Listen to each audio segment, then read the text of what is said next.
ప్రభువైన యేసుక్రీస్తు పరిశుద్ధ నామములో మీ అందరికీ శుభములు కలుగునుగాక. ఈరోజు మన ధ్యానాంశము దేవుని కోపము చేత మనుషులు కాల్చబడుట. చిన్న ప్రార్థన చేసుకుందాం. జీవము గల దేవానికి స్తోత్రము, పరిశుద్ధురానికి వందనాలు. నువ్వు ఉగ్రత చూపిస్తూనే మాపై ప్రేమను కనపరుస్తున్నావు. మేము మారాలని నీ ఆశ. అటువంటి మార్పును మాకు దాచ్యమని నజరుడైన యేసుక్రీస్తు పరిశుద్ధ నామములో చిన్న ప్రార్థన సమర్పించి పెట్టుకున్నా తండ్రి, ఆమేన్. ప్రకటన గ్రంథము 16వ అధ్యాయము 8వ వచనాన్ని మనము చదువుకుందాం. 4వ దూత తన పాత్రను సూర్యుని మీద కృమ్మరింపగా మనుషులను అగ్నితో కాల్చుటకు సూర్యునికి అధికారం ఇయ్యబడెను. 4వ దూత దేవుని యొక్క ఉగ్రత పాత్రను సూర్యుని మీద కుమ్మరించబడేది. అందువలన మనుషులను కాల్చుటకు దేవుడు సూర్యునికి అధికారం ఇచ్చాడు అని ఉన్నది. అయినా సరే ఈ తెగుళ్ళ మీదుగా అధికారం కలిగిన దేవునిని దూషిస్తున్నారు తప్ప దేవునికి భయపడిన విషయం మనకు కనిపించటం లేదు. మనుషులు ఎలాగున్నారో ఒక ఉదాహరణ మీకు చెప్తాను. అమరావతి శంకుస్థాపనకి ప్రధాని మోడీ ఆయన ఆంధ్రాకి రావాల్సి వచ్చింది. ఆయన హైదరాబాద్లో దిగినప్పుడు పెద్ద పెద్ద నాయకులందరూ కూడా ఆయనను సన్మానించడానికి, ఆయనకి వెల్కమ్ చెప్పడానికి పూదండలు తీసుకుని వెళ్ళారు. ప్రతి ఒక్కరూ ఆయనను సత్కరిస్తున్నారు పూలమాలతో. ఒక ఆయన మాత్రము మోడీ గారు వచ్చిన ఆ ఫ్లైట్కి ఆయన దండ వేశాడట. అదేంటయ్యా, మోడీ గారు ఎక్కడ ఉండగా ఆ ఫ్లైట్కి నువ్వు దండేస్తున్నావు ఏంటంటే ఆయన అన్నాడట, ఈ ఫ్లైట్ తీసుకురాకపోతే మోడీ గారు రారు కదా, మోడీ గారి కంటే ఈ ఫ్లైటే గొప్ప. అలాంటి పరిస్థితి మనకి ఏర్పడిపోయింది. దేవుని కంటే దేవుడు సృష్టించినదే మనిషికి ఎక్కువైపోయింది. రోమీయులు రాసిన పత్రిక 1వ అధ్యాయము 25వ వచనంలో దేవాది దేవుణ్ణి మనము మరిచి, సృష్టికర్త అయిన దేవాది దేవుని మరిచి సృష్టమును పూజిస్తున్నాము అన్నట్టుగా దేవాది దేవుడు అక్కడ రాయించుంచాడని మనం చేస్తున్నాను.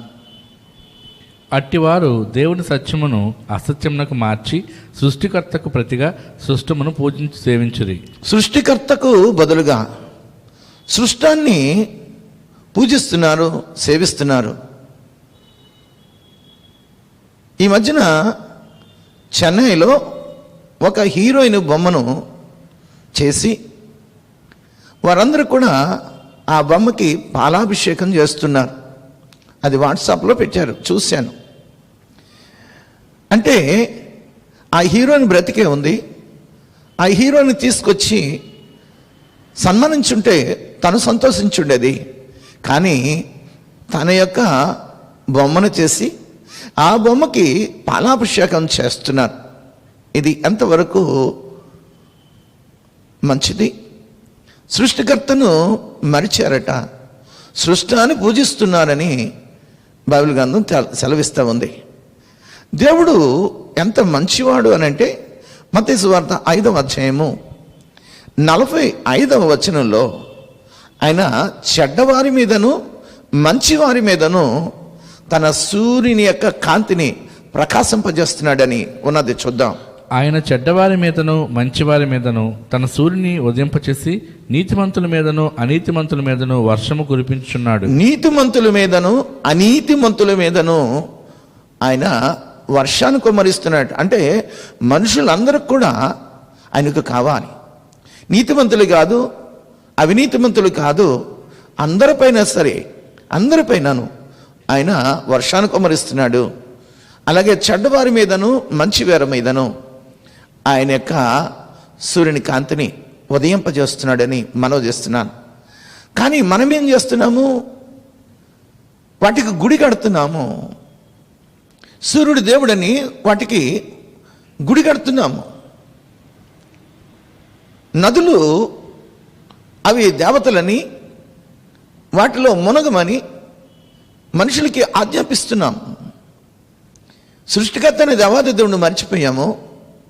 మోడీ గారు అక్కడే ఉన్నారు, ఆయన ప్రధాని, ఆయనకి దండ ఇవ్వాల్సింది పోయి ఆయనను తీసుకొచ్చిన ఫ్లైట్కి దండేసాడంట.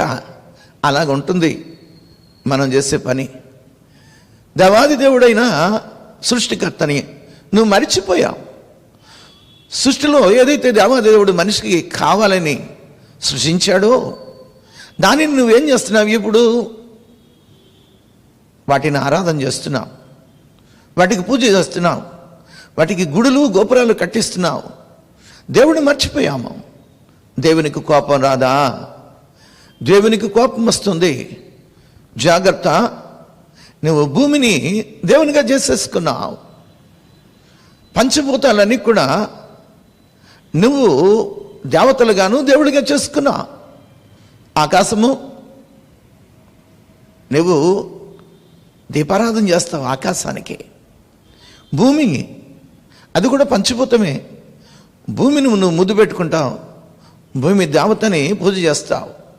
అగ్ని, అది దేవుడు అని అంటావు. నీరు, ఇక చెప్పక్కర్లేదు. అలాగే గాలి, అదొక దేవత. దేవునికి కోపం రాదా? మొట్టమొదటి దూత దేవునికి ఉగ్రత పాత్రను తీసుకుని వచ్చి భూమి మీద కొమ్మరిస్తే భూమి మీద ఉన్న మనుషులకి బాధాకరమైన చెడ్డ పండ్లు పుట్టాయంట. దేవుని కోపము నీ మీద రగులుతుంది అని మనం చేస్తున్నాం. రెండవ దూత తన పాత్రను సముద్రం మీద కొమ్మరిస్తే సముద్రము పీనుగు రక్తమైంది. సముద్రంలో ఉన్న జీవ జంతువులు అన్నీ చచ్చాయి. దేవుడు ఉచితంగా కృప చూపిస్తుంటే దేవుడు చేతగానివాడు అయిపోయాడు నీ దృష్టిలో. ఇప్పుడు సముద్రం ఏమైపోయిందంటే దేవత అయిపోయింది. దేవాది దేవుడు కోపము సముద్రం మీద కుమ్మరిస్తే సముద్రం పీనుగ రక్తం అయిపోతే నీ యొక్క స్థితి, నా యొక్క స్థితి ఏమిటో ఒకసారి ఆలోచన చేయాలని మనం చేస్తున్నాను. పంచభూతాలు, ఆకాశము నీకోసమే, మన కోసమే. భూమి, అగ్ని, నీరు, గాలి, ఈ పంచభూతాలని కూడా మానవుల అవసరతల కోసం దేవుడిస్తే అవి ఏమయ్యాయి? దేవుళ్ళు అయిపోయాయా? దేవతలు అయిపోయాయా? వాటి గుడులు కడతావా? వాటి గోపురాలు కడతావా? యేసుకేలు గ్రంథంలో 23వ అధ్యాయంలో 49వ వచనంలో విగ్రహాలను పూజించినందుకంటే 2వ లైన్ చదువుదాం. యేసుకేలు గ్రంథము 23వ అధ్యాయము 49 మధ్యలోంచి ఏముంటుందంటే, విగ్రహములను పూజించిన పాపమును మీరు భరించుదురు. విగ్రహములను పూజించిన పాపము మీరు భరిస్తారు. ఆ పాపమే దేవుని యొక్క కోపముకి కారణమైంది. ఆ కోపం భూమి మీద కుమ్మరించినప్పుడట భూమి మీద ఉన్న వారికి బాధాకరమైన చెడ్డ పుండు పుట్టింది. రెండవ దూత తన పాత్రను, దేవుని యొక్క ఉగ్రత పాత్రను సముద్రం మీద కుమ్మరిస్తే సముద్రం పీనుగు రక్తమైంది. సముద్రం ఉన్న జీవ జంతువులు చచ్చాయి. మూడవ దూత తన పాత్రను నదులలోనూ జలధారలను కుమ్మరిస్తే త్రాగే నీరు రక్తమైంది. ఆ నీటి యొక్క విలువ నీకు తెలియటం లేదు. ఒకనాడు ఆ నీటి కొరకు, ఒక్క చుక్క నీరు కొరకు అంగలారుస్తావేమో, చాలా జాగ్రత్త అని మనవి చేస్తా ఉన్నాను. లూకా సువార్త 16వ అధ్యాయము 24వ వచనంలో ధనవంతుడు చనిపోయాడు. తన ఆత్మ కళ్ళు తెరిచి చూస్తే అగ్నిగుండంలో ఉంది. ఆయన ఇప్పుడు అడుగుతా ఉన్నాడు. దూరంగా అబ్రహాము కనపడుతుంటే, తండ్రివైన అబ్రహామా అంటూ ఆయన వేడుకుంటున్నాడు. చూద్దాం ఆ మాట. తండ్రివైన అబ్రహామా, నా యందు కనికరపడి తన వ్రేలి కొనను నీళ్ళలో ముంచి నా నాలుకను చల్లార్చుటకు లాజరును పంపుము. నేను వేలు కొనను నీళ్లలో ముంచట. చిటికిన వేలు కొన నీళ్లలో ముంచి అక్కడి నుంచి ఇక్కడికి వస్తే ఆ నీటి చుక్క కిందకి రాలదా? ఒక నీటి చుక్క కోసము మనిషి అంగలారుస్తున్నాడు. ఆ మాట మరొకసారి చదువుదాం. తన వేలి కొనను నీళ్ళలో ముంచి నా నాలుకను చల్లార్చుటకు లాజరును పంపము. నేను ఈ అగ్ని జ్వాలలో యాతన పడుచున్నాను. నేను ఈ అగ్ని జ్వాలలో యాతన పడుచున్నాను. అగ్ని దేవుడు అయ్యాడు నీకు. నీరు నీకు దేవత అయింది. భూమి దేవత, ఆకాశము దేవత. అగ్ని నీకు దేవుడు అయ్యాడా? ఒక మాట చెప్తాను. శ్వేతకి అనే రాజర్షి అట సత్రయజ్ఞం చేయడానికి ఆయన పూనుకున్నాడు. శ్వేతకి అనే రాజర్షి సత్రయజ్ఞం అనే ఆ యజ్ఞాన్ని చేయడానికి ఆయన పూనుకున్నాడు. 1 సంవత్సరమా 2 సంవత్సరాల కాదు, ఏకముగా 100 సంవత్సరాలు, అంటే 100 సంవత్సరాలు. 100 అంటే ఇంటూ సంవత్సరానికి 365 రోజులు, అంటే 36,500 దినాలట. ఎవరికి? అగ్నిదేవునికి ఆయన యజ్ఞం చేస్తున్నాడు. ఎలాగా? ఎడతెగని నేతి ధారతో ఆయన యజ్ఞం చేశాడు. ఎన్ని రోజులు అని అంటే 36,500 దినాలు ఎడతెగక ఆయన నేతి ధారతో అగ్నిలో అది పడుతూ ఉండగా ఆయన యజ్ఞం చేశాడంట 100 సంవత్సరాలు. అగ్నిదేవునికి అజీర్తి పట్టుకుంది. పాపం ఈ 100 సంవత్సరాలు ఎడతెగక నేతి ధారతో ఆయన యజ్ఞం చేస్తే, సత్రయజ్ఞం, ఆ నెయ్యి తాగేట అగ్నిదేవుడికి అజీర్తి పట్టుకున్నదట. అయితే ఆ బ్రహ్మ దగ్గరికి వెళ్ళాడు. అయ్యా, ఈ శ్వేతకి అతను 100 సంవత్సరాలు ఎడతెరిపి లేకుండా నేతి ధారతో నాకు యజ్ఞం చేశాడు, నన్ను సంతోషపరిచాడు. కానీ నాకు అజీర్తి పట్టుకున్నది. నేనేం చేయాలి?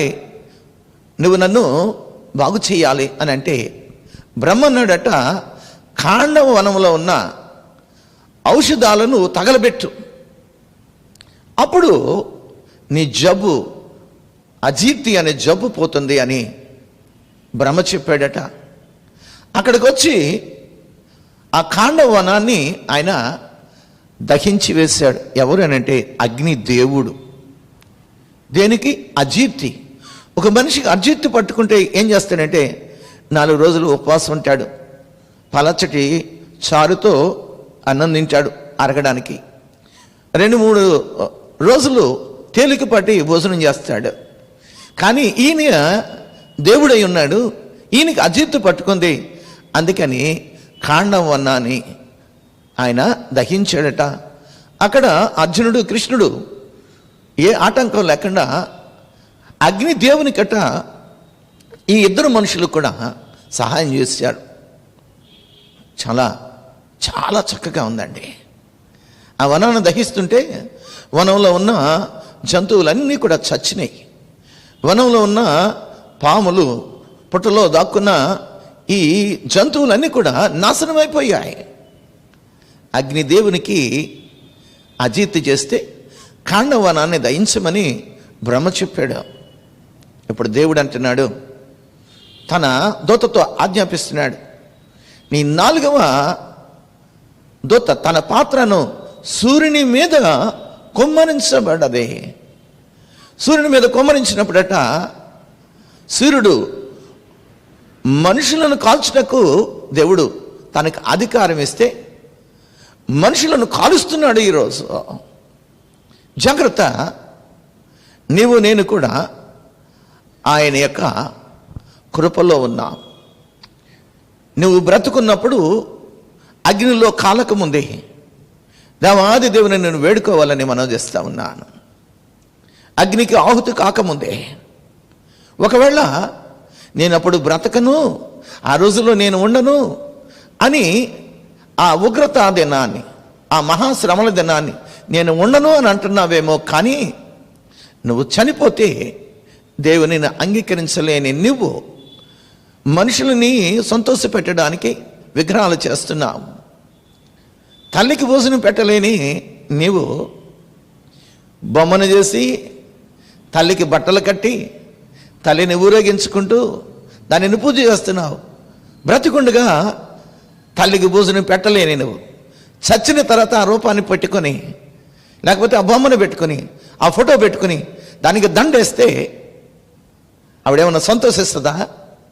ఆవిడకేమన్నా ఆనందం కలుగుతుందా? ఉన్నప్పుడు పెట్టు. ప్రాణం ఉన్నప్పుడు నీ తల్లిదండ్రులను చూడు, నీ బంధువులను చూడు. ఒకరోజు నువ్వు చేసిన పనికి దేవుడు బాధపడుతున్నాడు సుమా. నువ్వేం చేసావు? విగ్రహాలను పూజ చేసిన పాపానికట నిన్ను దేవుడు శిక్ష వేస్తున్నాడని మనం చేస్తున్నాను. దాహం కొరకు అంగలార్చే రోజు వస్తుంది.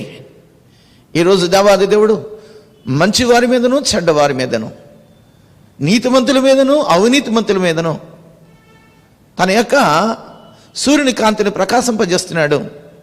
వర్షాన్ని కుమ్మరించి అందరినీ ఒకే రీతిగా చూస్తున్నాడు. అటు దేవుడిని మర్చిపోయావు. ఆ యాక్టర్ బ్రతికే ఉన్నదట. ఆ 2 సంవత్సరాలు లేకపోతే 2 సినిమాలు చేసిందట. చెన్నై వాడు ఆ అందమైన ఆ హీరోయిన్ బొమ్మను చేసి అక్కడున్న యూత్ అంతా కూడా ఆవిడికి పాలాభిషేకం చేసి కేరింతలు కొడుతున్నారు. అయ్యో, ఆవిడ ఇక్కడే ఉన్నదండి, ఆవిడ బ్రతికే ఉంది, ఆవిడికి తెలియదట. తర్వాత ఫోటోలు పెట్టి ఆవిడికి చూపిస్తే నేను బ్రతికే ఉన్నాను కదా అని అంటుంది. బ్రతుకున్నప్పుడు ఎవరు కూడా ఏమీ చేయరండి. నా ఇంటికి ముందుని పెద్ద ప్రహారీ 5 ఎకరాల భూమి ఉంది, పెద్ద. అది ఆర్సిఎం వారి యొక్క కాంపౌండ్. నా చిన్నతనంలో అక్కడ పెద్ద ఫంక్షన్ జరుగుతుంది. నా ఇంటి దగ్గర నుంచి చూస్తున్నాను, గోడ మీద ఆనుకుని. మా నాన్నగారు వచ్చారు. మా నాన్నగారు వచ్చి ఏంటి చూస్తున్నావు అని అడిగాను. చాలామంది వచ్చారు నాన్నగారు, వారు చాలా హడావుడిగా ఉన్నారు, ఏదో ఫంక్షన్ జరుగుతుంది అని అన్నా. ఆయన ఒకే ఒక్క మాట అన్నాడు, నాన్న, ఎంతో కష్టపడి తండ్రి అతన్ని చదివించాడు. అతను టీచర్గా ఉద్యోగం వచ్చింది, నర్సీపట్నంలో చేస్తున్నాడు. ఆయన తండ్రి ముసలివాడు అయిపోయాడు. ఆ 10 పైసలు కూడా ఇవ్వలేని దౌర్భాగ్యుడురా. చచ్చిన తర్వాత ఎవడికో భోజనం పెట్టి ఎవరినో సంతోష పెడుతున్నాడు. జాగ్రత్త, నీ తండ్రిని మర్చావు, నువ్వెవరెవరినో పూజిస్తున్నావు. ఆయన దేవుడై ఉండి కూడా నేను కనికరించి నువ్వు చెడ్డవాడవైనా, నువ్వు అన్యాయస్తుడివైనా దేవుని యొక్క సూర్యకిరణాలు నీ మీద కొమ్మరిస్తే, ఆయన వర్షాన్ని నీకు ఇస్తే నదులేమైపోయాయి అంటే దేవత అయిపోయిందా? సూర్యుడు దేవుడైపోయాడా? సూర్యుని యొక్క కిరణాలు భూమి మీద పడి నిన్ను మసి చేసి నిన్ను మార్చేస్తుంది. చాలా జాగ్రత్త. దేవుడట తన 4వ దూతకి ఆజ్ఞాపిస్తే 4వ దూత తన పాత్రను సూర్యుని మీద కుమ్మరించిందట. సూర్యుడు మనుషులను కాల్చడానికి దేవుడు అధికారం ఇస్తే మనుషులను కాలుస్తున్నాడు. ఒకవైపు బాధాకరమైన చెడ్డపుండు, రెండో వైపు సముద్రం పీనుగ రక్తం అయింది, సముద్రంలో ఉన్న జీవ జంతువులన్నీ చచ్చాయి. మూడో వైపు నువ్వు తాగడానికి నీరు లేదు, తాగే నీరు, నదులు, జలధారులన్నీ కూడా రక్తమైనవి. ఇప్పుడు 4వది ఆయన అంటా ఉన్నాడు, సూర్యునికి అనే అధికారం ఇస్తే మనుషులను కాల్చడానికి మనుషులను కాలుస్తున్నాడు. మాది గొల్లప్రోలు, కాకినాడ దగ్గర. నా చిన్నతనంలో అందరూ కూడా కమ్మలిల్లు కట్టుకుని ఉండేవాళ్ళు. నేను వేసవిలోకి వస్తే అవన్నీ కూడా బోర్డైపోయింది అవి. ఒకరోజు నేను అడిగాను, మా నాన్నగారిని అడిగితే, నాయన ఒక కమ్మనీళ్ళు కాలితే ఆ అగ్ని మరొక ఇంటిని ముట్టి మొత్తము ఈ ఊరినంతటిని తగలేసిందిరా, అందుకనే బోర్డుగా కనపడుతున్నాయి. అలాంటప్పుడు ఏం చేస్తారు అని అంటే, మగవాళ్ళు బిందులతో నీరు పట్టుకుని వాటిని ఆర్పడానికి చూస్తాడు. నువ్వు బిందులతో పట్టుకుని సూర్యుని మీదకి జల్లుతావా? జల్లగలవా? సూర్యుడు కాల్చడానికి దేవుడు అధికారం ఇస్తే మాడి మత్స్య అయిపోతావు. చాలా జాగ్రత్త. దేవుని విడిచిపెట్టావు, దేవునికి చెందవలసిన మహిమను విడిచిపెట్టావు. పంచభూతాలు నువ్వు దేవుళ్ళని దేవతలని పూజిస్తున్నావు. మిక్కుటమైన వేండ్రముతో అవి గతించిపోతాయి. చాలా జాగ్రత్త. ఒక ఇంట్లో ఉన్న భార్య తన 2 పిల్లలు ఇల్లు కాలిపోతూ ఉంటే ఎటు పరిగెట్టడానికి త్రోవలేక ఒక ఇంట్లో వాళ్ళు దాక్కున్నారు. తలుపులు వేసి, అది పెంకిటిల్లు, ఊరంతా తగలబడుతుంది. ఆ ఇంటి యజమాని నీళ్లు తీసుకుని సహాయం చేశాడు. ఆఖరి తన భార్య ఎక్కడున్నది, తన పిల్లలు ఎక్కడున్నారని వెతకడానికి వస్తే తన ఇల్లు కాలిపోయింది, దాంట్లో తన భార్య బిడ్డలు లేరు. మరి ఎక్కడున్నారు అని ఊరంతా వెతికిన తర్వాత ఒక ఇంటి దగ్గరికి వచ్చి, ఒకవేళ దీంట్లో దాక్కున్నారా అని చెప్పి తలుపులు కొడితే తీయలేదు. తలుపుల్ని ఆయన త్రోసుకుని పగలగొట్టి మరి లోనకి వెళితే 3 దిష్టి బొమ్మలు కనపడుతున్నాయి. ఒకటి పెద్దది, 2 చిన్నవి. ఏంటని చూస్తే ఆ వేడికెట వాళ్ళు ఉడికిపోయి సజీవముగానే వాళ్ళు కాలిపోయారు. పరుగు పరుగుని వెళ్ళాడు. ఏమైంది నీకు అని ఇలా ముట్టుకునేటప్పటికి తన భార్యక శరీరపు మాంసము ముద్దగా చేతిలోకి వచ్చింది. ఆయన భయపడిపోయాడు. జాగ్రత్త. దేవాది దేవుడు తన యొక్క ఉగ్రతను సూర్యుని మీద కుమ్మరించి సూర్యునికి అధికారం ఇస్తే సూర్యుడట మనుషులను కాల్చడానికి ఆయన ఇష్టపడుతున్నాడు. నువ్వేమి చేయలేవు. ప్రపంచమంతా గగ్గోలు పెడతా ఉంది. ప్రపంచమంతా వేగిరి పడుతూ ఉన్నది. ఓజోను పొర కరిగిపోతుందట. ఓజోను పొర దేవుడు ఏర్పాటు చేసింది. సూర్యుని యొక్క కిరణాలు, నీలి కిరణాలట ఓజోను పొరలో ఉండి మిగిలిన కిరణాలు మనకి అవి ప్రసరింపజేస్తున్నాడు దేవుడు. అటువంటి ఓజోను పొర కరిగిపోతుంది. కుట్టగలవా ఓ మనిషి? ఓజోను పొరని నువ్వు కుట్టగలవా? ఓజోను పొరని నువ్వు తయారు చేయగలవా? చేయలేవు. ఓజోను పొర నువ్వు తయారు చేయలేవు. ఓజోను పొరని నువ్వు కొట్టలేవు. ఇదేమన్నా సంఖ్య? ధాన్యము సంఖ్య కొట్టడానికి దబ్బలంతో అది కరిగిపోతుందంట. మనుషులు ఆ వేడిమికి మాడై మసై సజీవంగానే కాలిపోతారు. దేవుని యొక్క ఉగ్రత అది భూమి మీదకి రాకముందే నీ సృష్టికర్త అయిన దేవాది దేవుని నువ్వు వేడుకోమని దేవాది దేవుడు ఆయన నీకు ఆజ్ఞాపిస్తున్నాడు. లేని పక్షంలో దేవుని యొక్క ఉగ్రత నువ్వు చూడవలసి వస్తుంది. నేను చనిపోయి మరో జన్మ ఎత్తుతానని నువ్వు అనుకుంటున్నావేమో. కాదు. మనుషులు ఒక్కసారి మృతి పొందవలను, తరువాత మనము దేవుని యొక్క న్యాయపీఠము ఎదుట నిలబడాలి. తేలిపోతావేమో సుమా, జాగ్రత్త. దేవునిని నువ్వు ఇప్పుడే అంగీకరించు.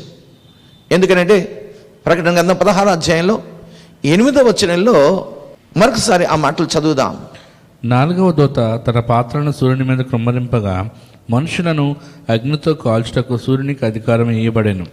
కాగా మనుషులు తీవ్రమైన వేడిమితో కాలిపోయి ఈ తెగుళ్ళ మీద అధికారం గల దేవుని నామమును దూషించుది గాని ఆయనను మహిమపరచునట్లు వారు మారు మనస్సు పొందిన వారు కారు. దేవుని వైపు తిరగటం లేదు. ఈ తెగుళ్ళను బట్టి దేవుని దూషిస్తున్నారే కానీ ఈ తెగుళ్ళ మీద అధికారం ఉన్న సృష్టికర్త అనేది అవాది దేవుని వైపు నువ్వు తిరగటంలా. జాగ్రత్త. నువ్వనుకుంటున్నావేమో నేనేదో రూపాన్ని చేసుకున్నాను, నేనేదో ప్రతిభను చేసుకున్నాను, నాకు కాన్సన్ట్రేషన్ కావాలి అని నువ్వు అనుకుంటున్నావు. మంచిదే. దాంట్లో జీవం ఉన్నదా? లేదు. దాంట్లో ప్రాణం ఉన్నదా? లేదు. దానికి చేస్తే నీకేం వస్తుంది? నీ తల్లి పక్కన ఉన్నది, నీ తల్లి ఫోటో పెట్టుకున్నావు, తల్లి ఫోటోకు దండ వేస్తావు కానీ తల్లికి దండ ఇవ్వవు. ఆ దండ లేకపోతే ఆ ఫోటో దగ్గర భోజనం పెడతావే కానీ నీ తల్లికి భోజనం పెట్టావు. చీర కడతావేమో, జాగ్రత్త. బ్రతికుండగానే మనిషికి ఆ సంతోషం. చచ్చిన తర్వాత నువ్వు వెనిపెట్టినా, నువ్వు ఉదయమే లేచి అన్నం కలిపి నువ్వు పైకి పెడితే నీ అమ్మ లేకపోతే మీ నాన్న ఆత్మ వచ్చి తింటుంది అనుకున్నావా? లేదు. కాకిలు వచ్చి తింటాయి. కాకి మీ నాన్న కాదు, కాకి మీ అమ్మ కూడా కాదు. దేవాది దేవుని వైపు తిరుగు. ఇది మనుషులను కాల్చడానికి సూర్యునికి అధికారం ఇచ్చాడు. అరసవల్లిలో సూర్య దేవాలయం ఉంటే నాకు తెలిసిన ఒక ఆవిడ అక్కడికి వెళ్ళి అక్కడ పూజ చేసి వస్తూ ఉండేది. ఒకరోజు నా దగ్గరికి వచ్చింది, అయ్యా నాకు బాగోలేదు అని. ప్రార్థన చేశాను.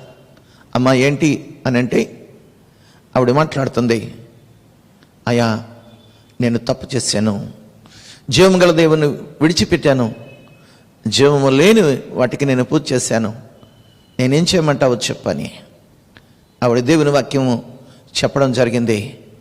ఈరోజు ఆవిడ బాగుంది. దేవుని వైపు తిరుగుదాం. మనము జీవం గల దేవుని వైపు తిరుగుదాము. పంచభూతాలు దేవుళ్ళు కాదు, మన కొరకు దేవాది దేవుడు ఏర్పాటు చేసింది.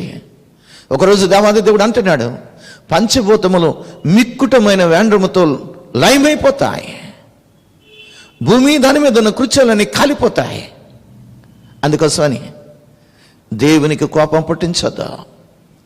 దేవాది దేవుడు ఆయన నీపై ఇంకా ప్రేమను చూపిస్తూనే ఉన్నాడు. ఆయన వైపు తిరుగు. ఈ ఉగ్రత నుంచి నువ్వు తప్పించుకో. తలల మంచి కళ్ళు మూసుకోండి. జీవం గల దేవానికి స్తోత్రమైన, నీకు వందనాలు స్తోత్రమైన. నువ్వు హెచ్చరిక చేస్తున్నావు. నీ మాట మేము పెడచెవిని పెడుతున్నాం. జాగ్రత్త. నీకు వచ్చిన ప్రతి శోధన, ప్రతి బాధ, ప్రతి ఇబ్బంది దేవుని దగ్గర పెట్టాం. దేవుని దగ్గర అడుగు. ఆ ఉగ్రత నాన్న నీవు ఉండిపోకుండా ఆయన రక్షణ ఇప్పుడే అంగీకరించు. ఆయన వైపు తిరుగు. ఆయన వైపు తిరిగి, దేవా యేసయ్యా నన్ను కరుణించని, నీ రక్తంలో నా పాపాలు కడుగని, నాకు నిత్యజీవం దాచేయమని ఒక్క మాట అంటే చాలు. అంతకంటే మించింది ఏమీ అక్కర్లేదు. దేవా అటు కృపని మాకు దయచేసి మమ్మల్ని నడిపించి బలపరిచి దీవించమని నజరేయుడైన యేసుక్రీస్తు పరిశుద్ధ నామములో చిన్న ప్రార్థన సమర్పించి వేడుకుంటున్నాను తండ్రి. ఆమేన్.